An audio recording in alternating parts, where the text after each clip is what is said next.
ورسوله الكريم أما بعد সত্য মানুষকে فأعوذ بالله যদি من সত্যের পথে الشيطان চলে, الرجيم তাকে হয়তো কেউ بسم الله দেখতে পারে না। الرحمن الرحيم আর শরীফ ওসমান হাদি كل ভাই نفس দেশের জন্য ذائقة কত الموت কিছু صدق করতে الله চাইছিল, العظيم কিন্তু আজ সেটা সহ্য না করতে সম্মানিত পেরে হাজিরিন, জালিমরা তার শরীফ ভাইকে আজকের এই দুনিয়া থেকে লক্ষ লক্ষ বিদায় করে তৌহিদি দিয়েছে। জনতা আপনারা জানেন হাদি আপনারা অর্থ হাজির হচ্ছে হয়েছেন। পথ প্রদর্শক, মানে আমার ন্যায়ের কলিজার পথে টুকরা চলা, ছোট ভাই ন্যায়ের কথা বলা, শহীদ সত্যের পথে শরীফ চলা। ওসমান আর সেটা হাদির সহ্য না করতে পেরে জানাজার শরীফ ওসমান নামাজে হাদি ভাইকে অংশগ্রহণ দুনিয়া করার থেকে জন্য বিদায় দিয়েছে।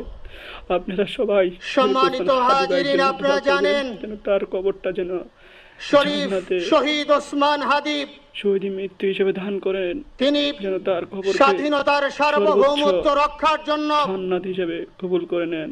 এই আর তার বাংলাদেশের পরিবারের জন্য দোয়া করবেন, তার 18-20 জন্য কোটি দোয়া মানুষের করবেন। কাছে একটি মেসেজ দিয়েছিলেন